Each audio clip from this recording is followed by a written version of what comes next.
j'ai deux options. On a tous devant nous deux options dans chaque situation. Pour décoder ta réalité, sur quoi tu t'appuies. Alors maintenant, ça peut arriver que tu n'aies pas compris. Mais c'est d'air, je ne sais pas ce qui m'arrive. Je ne comprends pas. Et là, les gens nous appellent. Et nous, on cherche. Par exemple, quelqu'un qui a des problèmes, Naguide, à la main. Ok? C'est quelle main? La droite, la gauche, les deux? C'est quel type de problème? C'est des problèmes de peau? C'est quoi? C'est les os? C'est où que ça se passe? La main, ça peut être Emouna.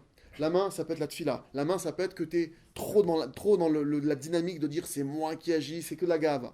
Après, maintenant, la guide les jambes. Les jambes, c'est regel, raglaim. Peut-être que tu fais mal shalosh regalim. Peut-être que tu es mévasé, que tu es mechalel, les yom tov ou les cholamoued que tu fais pas comme il faut. Peut-être que tout simplement tes jambes elles t'amènent à des endroits où il faut pas que tu ailles. Arbet varim, c'est-à-dire que maintenant, dès l'instant où tu commences à chercher, il y a plein de pistes. Il y a des pistes. Là où la douleur elle se situe, c'est dans le couple, c'est avec les enfants, c'est au niveau de la parnassa. Mamache, au niveau de la parnassa, quand tu viens, les gens ils disent moi je veux une parnassa. C'est quoi le problème exact? Et tu commences à t'apercevoir que c'est un symptôme. C'est pas un symptôme de une parnassa.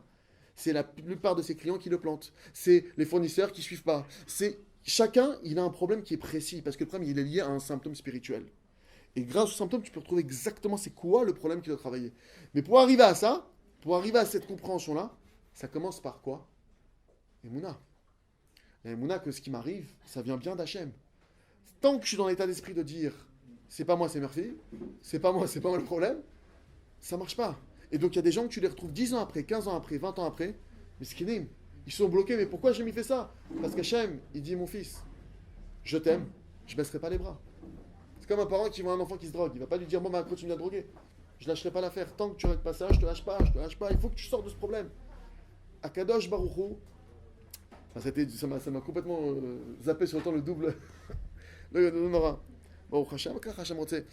אז בעצם, כדי לסכם, צריך קודם כל, איפה צריך לחנך את עצמנו, קודם כל, כשיש לי מקרה, איזה מקרה?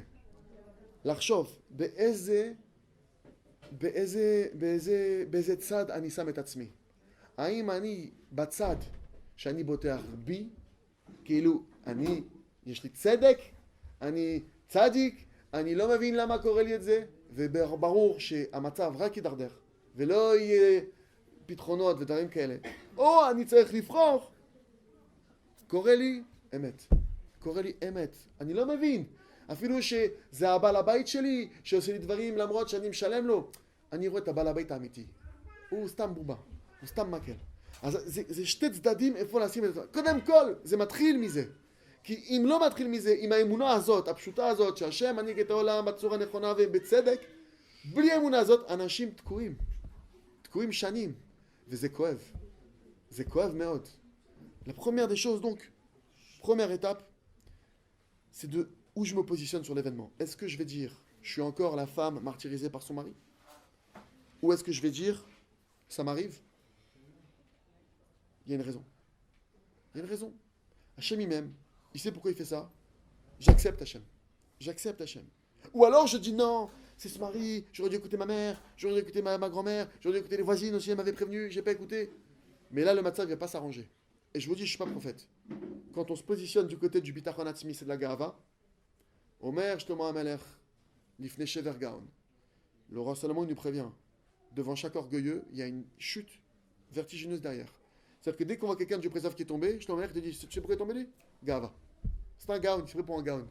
Donc ça veut dire que le fait de dire, entre guillemets, mon mari est à tort, c'est pas normal ce qui m'arrive alors que je suis une échetraïl, ou que je suis un tzaddik, ça, c'est le seul moyen, si vous voulez prendre, entre guillemets d'autres coups, c'est un chemin qui est sûr. C'est une ségoula, c'est pas une ségoula, c'est une garantie. Voilà, si vous voulez maintenant vous faire déchirer. Maintenant, si quelqu'un dit non, bah, c'est bon, j'en ai marre je veux passer à autre chose. Ça y est, la maternelle, ça fait 38 ans que je suis en maternelle, j'aimerais bien passer en GAN 2. Comment il fait? Hachem, je comprends pas pourquoi mon mari fait ça. C'est vrai que moi, à mon niveau, je pense avoir fait ce que je pouvais. Je pense avoir fait ce que je devais. Maintenant, caniré, et ça c'est la nava. Il y a quelque chose qui m'a échappé. Parce que c'est sûr que toi, à ton niveau, tu fais pas d'erreur.